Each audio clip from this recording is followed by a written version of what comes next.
नमस्कार दोस्तों, स्वागत है आप सभी का हमारे आज की इस एपिसोड में, जहां आज हम लोग बात करने वाले हैं हिंदी के मॉडल पेपर को डिस्कस करेंगे इस एपिसोड में। और मैं आपको एक बात बताना चाहता हूं कि इस मॉडल पेपर से आपको आपके एग्ज़ाम्स में जो भी आपका यूपीवीटी का हो या फिर यूपी टेट का हो या फिर कोई भी ऐसा एग्ज़ाम जिसमें हिंदी आती हो, उसमें से आपको उस एग्ज़ाम्स में आपको इस मॉडल पेपर से एक क्वेश्चन देखने को ज़रूर मिलेगा। तो चलिए शुरू करते हैं हम आज का इस मॉडल पेपर का, जो आप हिंदी का पहला मॉडल पेपर है उसको सॉल्व करते हैं। पहला क्वेश्चन आपके सामने ये है। तो आज का हमारा पहला क्वेश्चन है कि महादेवी वर्मा को किस पुस्तक पर ज्ञानपीठ पुरस्कार मिला था। तो महादेवी वर्मा की ये चारों पुस्तकें हैं, नीरजा, रश्मि, निहार और यामा। और इसमें से जो पुस्तक के लिए कौन सी, तो ज्ञानपीठ पुरस्कार जो मिला था वो यामा पुस्तक के लिए मिला था। नेक्स्ट है सुमित्रा में कौन सा प्रत्यय होगा। तो सुमित्रा का अगर हम संधि विच्छेद करें तो सु प्लस मित्र प्लस आ होगा। तो इस हिसाब से इसका जो प्रत्यय होगा वो होगा आ, और जो इसका उपसर्ग होगा वो होगा सु। नेक्स्ट बात करते हैं साकेत महाकाव्य के रचयिता कौन है। तो साकेत महाकाव्य के रचयिता हैं कौन है, तो महायतली शरण गुप्त हैं साकेत महाकाव्य के रचयिता। नेक्स्ट क्वेश्चन है कि जो कवि लोकप्रिय होता है उसका सम्मान सभी करते हैं। जो कवि लोकप्रिय होता है उसका सम्मान सभी करते हैं। इस बदलना है आपको। तो इस वाक्य का सरल वाक्य होगा लोकप्रिय कवि का सम्मान सभी करते हैं। लोकप्रिय कवि का सम्मान सभी करते हैं, ये है इसका सरल वाक्य। नेक्स्ट है क्वेश्चन नंबर 5 कि सरासर में कौन सा समास होगा। तो सरासर में कौन सा समास होगा, तो ये पहला पद प्रधान है तो इसलिए अव्यय भाव समास होगा। नेक्स्ट बात करते हैं क्वेश्चन नंबर 6 की कि मैंने रमेश से पत्र लिखवाया। इस वाक्य में लिखवाया कौन से प्रकार की क्रिया है। तो इसमें जो लिखवाया लिखा गया है ये कौन से प्रकार की क्रिया है, तो ये है प्रेरणात्मक क्रिया। लिखवाया, खिलाया, पहनाया, ये जिसमें भी आता है वो प्रेरणार्थक क्रिया होती है। नेक्स्ट है कवि मलिक मोहम्मद जैसी द्वारा रचित पद्मावत की भाषा, मतलब कि जो पद्मावत है उसकी भाषा कौन सी है। तो उसकी भाषा है अवधी। पद्मावत किस भाषा में लिखी गई है, तो अवधी भाषा में लिखी गई है। नेक्स्ट क्वेश्चन नंबर 8 है कि दिग्दर्शन का संधि विच्छेद होगा। दिग्दर्शन का संधि विच्छेद दिक प्लस दर्शन होगा। क्या होगा, दिक प्लस दर्शन, और ये व्यंजन संधि का उदाहरण है। नेक्स्ट बात करते हैं शुद्ध वर्तनी।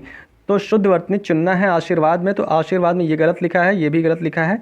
तो जो आशीर्वाद सही लिखा है वो आशीर और वाह के ऊपर रा जो लगता है वो वाला सही है। तो आशीर्वाद में कौन सा सही होगा, जो जिसमें वाह के ऊपर रा लगेगा। नेक्स्ट बात करते हैं आँखों में धूल झोंकना मुहावरे का अर्थ बताना है आपको। तो आँखों में धूल झोंकना काफ़ी सिंपल सा मुहावरा है, इसका अर्थ होगा धोखा देना। ठीक है, धोखा देना। नेक्स्ट बात करते हैं श्रवण का उच्चारण स्थान। श्रवण का उच्चारण स्थान आप लोग को बताना है। चलिए बताइए, थोड़ा सा समय ले लेते हैं कि श्रवण का उच्चारण स्थान आप लोग बताएंगे।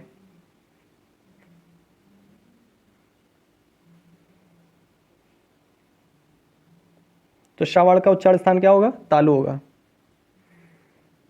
नेक्स्ट बात करते हैं हाथी किस प्रकार का शब्द है।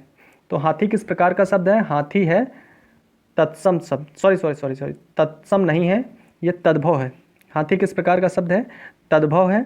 और जो इसका तत्सम शब्द होता है वो होता है, क्या होता है, हस्ती होता है। इसका तत्सम जो होता है, इसका तत्सम जो होता है वो क्या होता है, हस्ती। हस्ती होता है हाथी का तत्सम शब्द। नेक्स्ट बात करते हैं चूर्ण किस प्रकार का शब्द है। तो जो चूर्ण है वो किस प्रकार का शब्द है, तत्सम है तो या तद्भव है। तो ये चूरन जो है, चूरन, ये चूरन है, तद्भव शब्द है, क्या है, तद्भव है। ठीक है, और इसका जो तत्सम शब्द है वो क्या है, ये चूर्ण है। इसका इसका जो तत्सम शब्द है वो चूर्ण है। नेक्स्ट है चौकड़ी भूल जाना मुहावरे का अर्थ बताना। चौकड़ी भूल जाना का मुहावरे का जो अर्थ है वो क्या है, राह न सूझना। नेक्स्ट है वैमनस्य का विलोम शब्द आपको बताना है कि वैमनस्य का विलोम शब्द क्या होगा। तो वैमनस्य का विलोम शब्द क्या होगा, सौमनस्य होगा। वैमनस्य का विलोम शब्द सौमनस्य। नेक्स्ट है कि जस दूल्हा तस बनी बराता, कहावत का अर्थ आपको बताना है। जस दूल्हा तस बनी बराता कहावत का अर्थ होगा किसी की चाल को अच्छी तरह जानना। नहीं, सॉरी, जस दूल्हा तस बनी बराता मतलब जैसे खुद वैसे साथी, ये होगा इसका आंसर। जैसे खुद वैसे साथी, जस दूल्हा तस बनी बराता। नेक्स्ट है जो धरती फोड़कर जनता है उसको क्या बोलते हैं। जो धरती फोड़कर जनता है उसको क्या बोलते हैं, उद्भिज बोलते हैं। क्या बोलते हैं, उद्भिज। नेक्स्ट बात करते हैं इनमें मूक का अनेकार्थी शब्द कौन सा होगा। मतलब कौन सा नहीं होगा, मूक का अनिकार्थी शब्द कौन सा नहीं होगा, तो गूंगा तो है ही है, शांत भी है, चुप भी है, तो विवश जो है वो मूक का अनिकार्थी शब्द नहीं होगा। राम की गाय चरती है, तो राम की गाय चरती है तो मतलब कौन सा कारक हो जाएगा, तो संबंध कारक हो जाएगा, राम की गाय चरती है ना। नेक्स्ट क्वेश्चन है कि वह बहुत अच्छा लड़का है, वह बहुत अच्छा लड़का में है, वह जो है वो किस प्रकार का सर्वनाम है, तो उसकी बात हो रही, वह की बात हो रही, तो वह कौन है, निश्चयवाचक सर्वनाम हो जाएगा। नेक्स्ट है कि अनुमान का विशेषण होगा, तो अनुमान का विशेषण क्या होगा, तो अनुमान का विशेषण अनुमानी, अनुमत, अनुमित, ये सब तो गलत ही लिखे हैं, तो एक ही सही लिखा है अनुमानित। अनुमान का विशेषण अनुमानित होगा।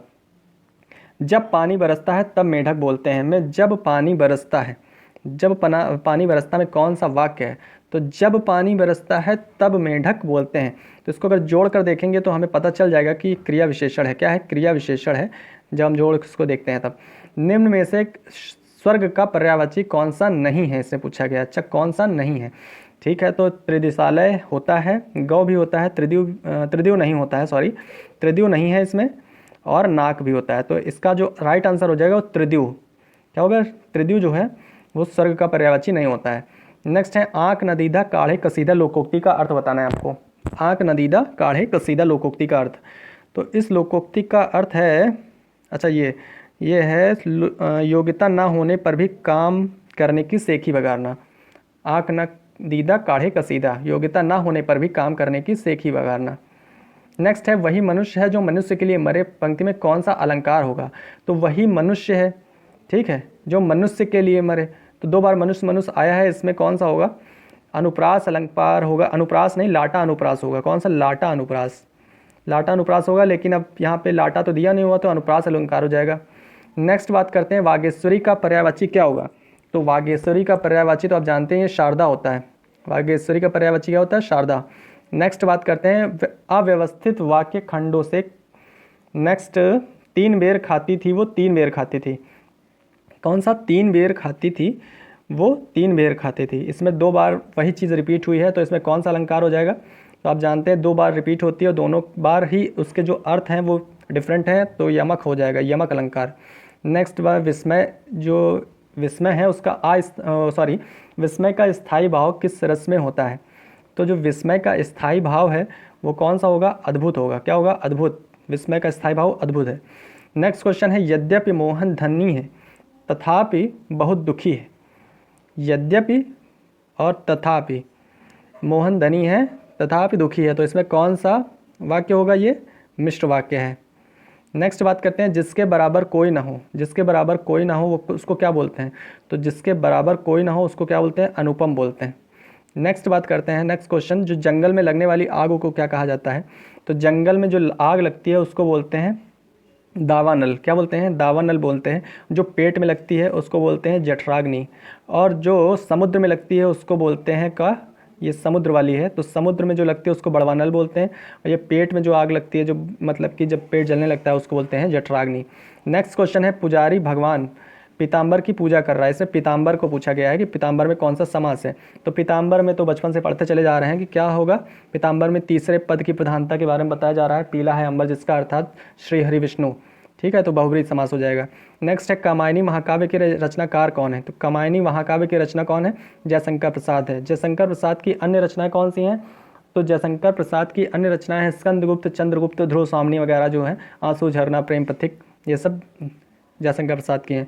असुरक्षित शब्द में कौन सा उपसर्ग है, तो असुरक्षित शब्द जो है उसमें कौन सा उपसर्ग है, तो इसका जो कौन सा उपसर्ग है, इसका एक तो मेन धातु है, मतलब मेन जो वर्ड है उसको क्या बोलते हैं, रच है, उसमें क्या क्या जुड़ा है, आ जुड़ा है और सु जुड़ा है, ठीक है, ये दोनों उपसर्ग लगे हुए हैं, और इसमें प्रत्यय कौन सा लगा हुआ है, इत प्रत्यय लगा हुआ है, तो मेन शब्द कौन सा है, मेन शब्द भी कभी कभी असुरक्षित का पूछ लिया जाता है, तो रक्ष है। नेक्स्ट बात करते हैं नीचे दिए गए शब्दों में कौन सा शब्द अग्नि का पर्याय नहीं है, तो अग्नि का पर्याय नहीं है पूछा गया है, तो भैया नहीं है, तो ये अनिल जो लिखा हुआ है ये हवा का होता है, क्या होता है, हवा का होता है, और जो अग्नि का होता है वो होता वैसा ही है, साउंड वैसा ही करता है, लेकिन उसमें ई की मात्रा मतलब कि अनल होता है, वो क्या होता है, अनल होता है। नेक्स्ट बात करते हैं जो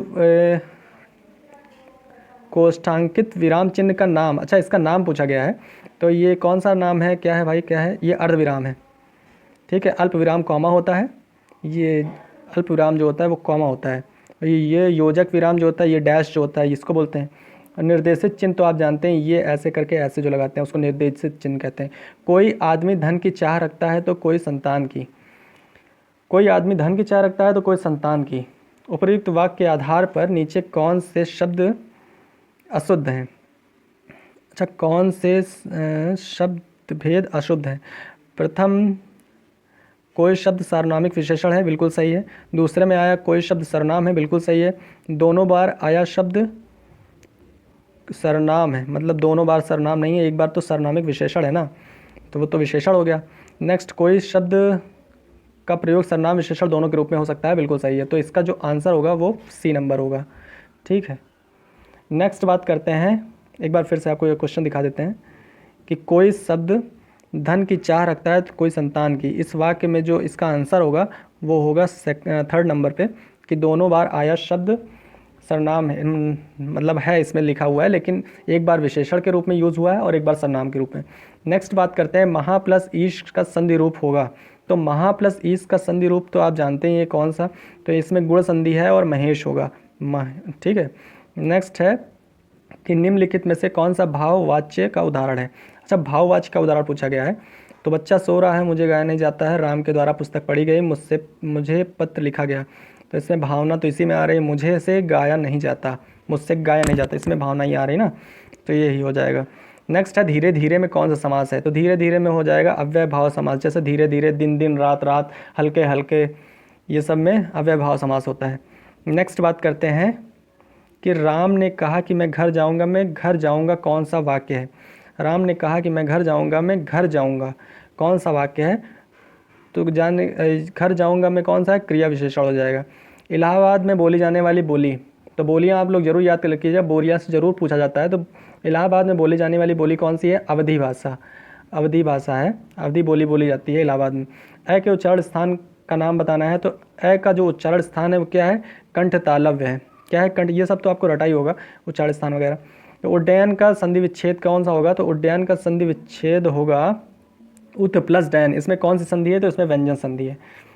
तो थैंक यू। ये आज हमने हिंदी का मॉडल पेपर यहाँ पे डिस्कस किया है। तो इसका फर्स्ट पेपर है, सेकंड पेपर बहुत जल्द आपके पास आने वाला है, तो तब उसको देखने के लिए प्लीज़ सब्सक्राइब कर लीजिए और बेल आइकन दबा लीजिए। इस वीडियो को अगर चाहें तो शेयर भी कर सकते हैं। Thank you very much.